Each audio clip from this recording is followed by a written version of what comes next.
In this video we're going to go over the damped harmonic oscillator. So imagine we had a spring,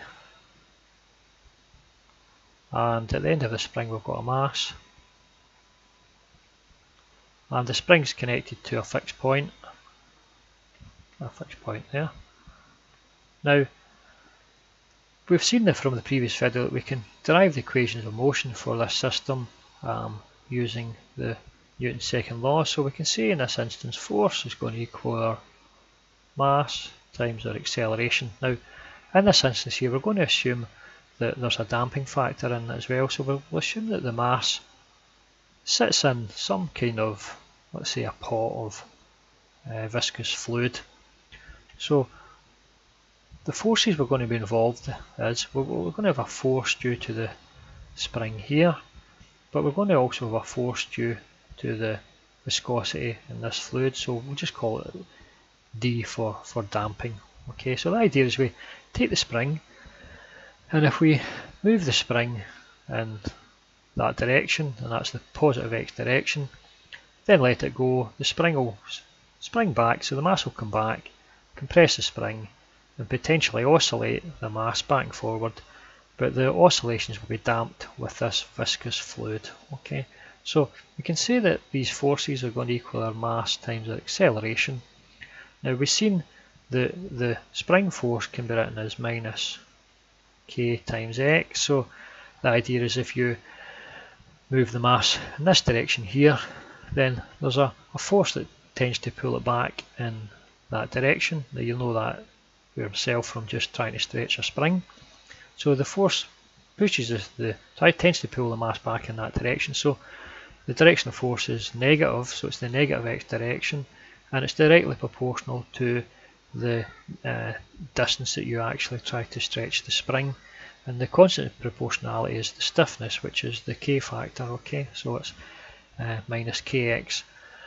Now the same thing's going to happen for the damping factor. If we were to have a viscous fluid here, whenever we move the mass in this direction, there's going to be a force in the opposite direction that's tended to stop the movement, and whenever we move the mass in this direction, there'll be a force working in that opposite direction that again tries to prevent the movement. So we're going to have a negative force, and we can say the force is directly proportional to the velocity of this mass, and the constant proportionality is the value c, which is really the viscosity of this fluid. So we're going to say that it's going to equal our mass times our acceleration. Well, our acceleration is the second derivative of position, so we can write that as mx double dot. Now, is it reasonable to assume that this damping is directly proportional to the velocity? So, well, probably not. Well, it isn't, but it's okay as an approximation, which allows us to work through a mathematical example and get all the algebra right and actually come up with some meaningful, understandable results at the end. So in that respect, it's a reasonable approximation. So what we'll do is, remember that's large M there, what we'll do is we'll rewrite this equation here. We'll take these across, and we'll divide throughout by m, so you end up with x double dot plus c upon x, c upon mx dot plus k upon mx equals 0. So that's our differential equation that describes the harmonic oscillation in a damped system. So that's the first part of our little walk through the damped harmonic oscillator. So we'll write this down in the standard form, so I'll just write S F for standard form. Now I'm not going to go over all the ins and outs of finding the standard forms of differential equations. I'll probably do a playlist on that very subject, but at the moment if we can accept the standard forms and work with them, it's kind of think of them as a set of mathematical toolboxes that have already been worked out for us. Okay, so if we were to write that in the standard form, we could say x double dot plus our 2b times x dot plus a squared x equals 0. So this is put in a standard form which allows us to solve this differential equation. So if we equate like terms, so coefficient of x dot, then we're going to have 2b is going to equal c upon m. So it means that our value b is going to be equal c upon 2m, and our value of a, well, a squared is k upon m, so a is going to equal root k upon m. Now m's a mass of the system, it's fixed, okay, so it really means that the value b is just related to the viscosity of the fluid, and the value a is related to the stiffness of the spring. Okay, so we can write down an auxiliary equation for this. Again, this is just part of the differential equation toolbox. So an auxiliary equation can be written down as, let's say, it's going to be m squared plus 2bm plus a squared is going to equal 0. So we can solve this for the roots of this equation, which are going to be m1 and m2. So they're going to be two roots, and we can use the simple equation, the minus b plus or minus root of b squared minus 4ac all over 2a, in order to find that. Now I've got a derivation of that equation in the snippet section, so you can go and have a wee look and see where that equation comes from. So in this instance here, we're going to have minus 2b plus or minus the root of, well, in this case b squared, well, b is now going to be 2b, so it's going to be 4b squared, and it's going to be minus 4 times a times c. Well, a is a coefficient of m, which is 1, and c is this coefficient here of the, which would have been x, but is 1, which is now a squared. So you're just going to have 4a squared. 4a squared all over 2. Okay, so we can then divide by 2 and take the 2 inside the square root. So you're going to end up with our roots m1 and m2 are going to equal minus b plus or minus the root of b squared minus a squared. Okay, so let me just rub that out. B squared minus a squared. Okay, so now we're going to have three possible cases for this. So we're interested in the value of b and a. So we could have, for example, for the first example we're going to do is an overdamped situation. So the first one we're going to say we'll let b squared minus a squared is going to be greater than 0. Okay, so really saying that b is going to be greater than a. Now really what we're saying then is the b is a viscosity, so the viscosity of the fluid is going to have a greater impact in the system than the value of a, which is going to be the stiffness of the spring.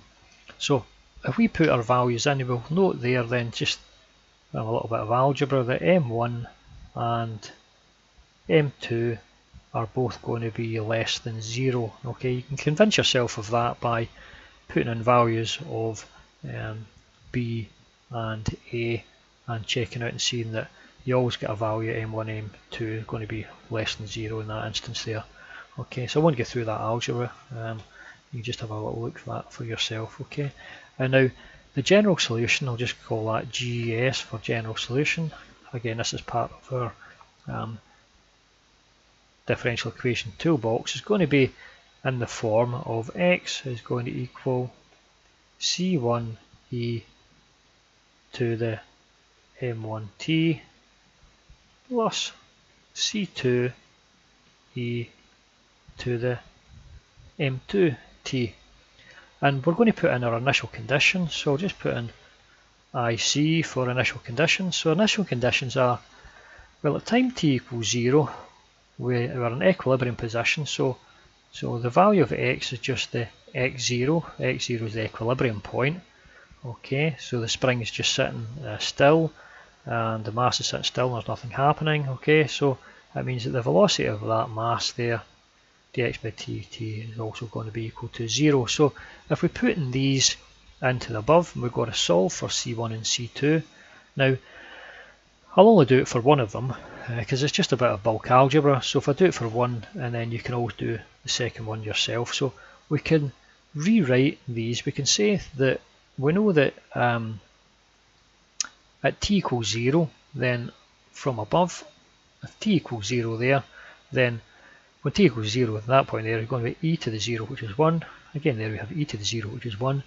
So you just have c1 plus c2, and at that point x will equal x0. So you're just going to have our x0 is just going to equal c1 plus c2. Okay, now the second one we're going to have is when we differentiate this. So we differentiate that above, that's dx by dt. So you're just going to have c1 m1 e to the m1t, c2 m2 e to the m2t. Okay, and again, it's at time t equals 0, you're just going to have e to the m1t over 0 and e to the m2t over 0. So you're just going to end up with our c1 m1 plus c2 m2 is going to equal dx by dt is going to equal to 0. Okay, so just go through that differentiation yourself and write it down. You'll convince yourself of these two facts. Okay. Now we can say from this equation here, we could say that again, I'll just go through it for this one. C1 is going to equal x0 minus c2, and then we can find out what our value of c2 is. So c2 is going to equal minus c1 m1 upon m2. So we can take this here and stick it back in here for c2. So you're going to end up with our c1 equals x0, well it's minus c2, which already is minus, so that'll be plus c1 m1 all upon m2, and you can take this across here. Okay, so you're going to end up with c1 minus c1 m1 upon m2 equals x0. Take out a common factor c1, you'll have 1 minus m1 upon m2 times equals x0, and then you can take this down here. So you're going to have c1 will be your x0 1 minus m1 upon m2, and you can look at this and take a common factor in the bottom. So you have x0 upon, that's going to be m2, so you're going to have m2 minus m1. Okay, that's going to equal our value c1. So in the end, after a bit of algebra, you're going to have c1 is going to equal, well, it's going to be x0 m1 upon m2 minus m1. Okay, so that's the first one.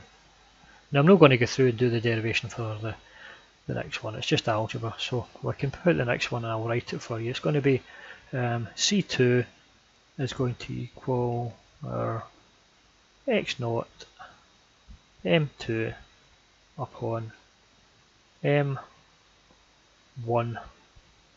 minus m2. Okay, so these are swapped round the opposite direction from these ones here. Okay, now we can take these and we can put them back up into the equation up here, the general solution, to get a particular solution. Okay, so we're just putting in the c1 and the c2 in here in that equation above, and it's going to give you x is going to equal x0 upon m2, well it's going, we'll do it wrong way. It's going to be m1 minus m2, right, all times m1 e to the m2t, and it will be a minus sign because the m2s and m1s are in opposite directions here. Okay, so it's going to be minus m2 e to the m1t. Okay, so let's see if we've got that right round the right way. It's actually going to be, it should be M2 minus M1. You just have to be careful. If you go through the derivation yourself, you'll see how these pan out. Okay, M2, M1. If it was the other way round about, this one would be positive, and this one here would be negative, and it would be M1 minus M2. Okay, so but that there is our equation that we're looking for. Okay, so that's us derived our equation there. Now, what we can do is that's equation of motion of an overdamped oscillator. Now, what we'll do is we'll look at it in terms of our, a graphical representation. So if I get into our a graphical tool here, Desmos. Okay, so it's actually, I actually made a boo, but it's actually M1 minus M2. Okay, so I'll just go back in and we can quickly change that. Okay, let's see, there and there, and I'll get into smooth draw. So it's actually as M1 minus M2. Okay, so I'll put M1 minus M2. Okay, so that's the correct form. Okay, so again, we'll get into Desmos. There's the graphical calculator that I'm using here. Okay, so all I've done is I've just put that equation in. Now, up this direction is actually our value for x. It's really, that's x is just the displacement of the mass. Okay, so it's how much I stretch the spring. Okay, so that x naught is a value there given by the maximum displacement of the spring. Okay, so it's just a random value I've got down there, so you can see that I can adjust the displacement of the spring. Okay, if you like the displacement of the mass, but just adjusting that. Okay, so that there just changes that distance there.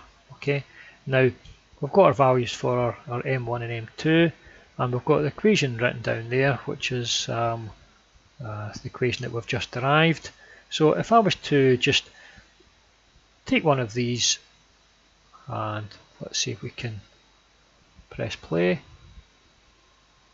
Let's see if we can get much out of it. So there you go. So you can see that this instance here, that what we're getting here is as we adjust the values M2, or you could adjust M1 equal as well. If you adjust the values M2 and M1 together, all we're going to do is get a damped the damped spring, an overdamped mass. So there's no oscillations in this system, so you can say really at any point here, okay, at any point here, all that's going to happen is that whenever you move the mass to a particular position, say here, which is this displacement distance here, and you let it go, the mass just slowly moves back over time to its equilibrium position, which is just a value of x being at 0. Okay, so you can see that there's no oscillation in this system at all. It just always goes back to that position. So it means that the spring doesn't come back and it's not compressed. Okay, the spring just comes back and sits in an equilibrium position without compressing. Okay, so that there is an overdamped system. I'll just run that again. Let's see if I can run both at the same time. So you'll see that there's no oscillation occurs in that system whatsoever. Okay, and you can adjust the height of this system as well. So I could run that at the same time. So that's just adjusting the height. So you can see there we're running all three of these variables. We're running our M1, M2, and our X0. And from adjustment of all these variables, you can see that there's absolutely no oscillation in that system whatsoever. It just goes back to its equilibrium position. Okay, so that's all there is for this one. The next video I'll look at overdamped, and I'll do a quick video on the next one, which will be we'll look at critically damped, and then I'll look at overdamped. Okay, so thank you for listening, and goodbye.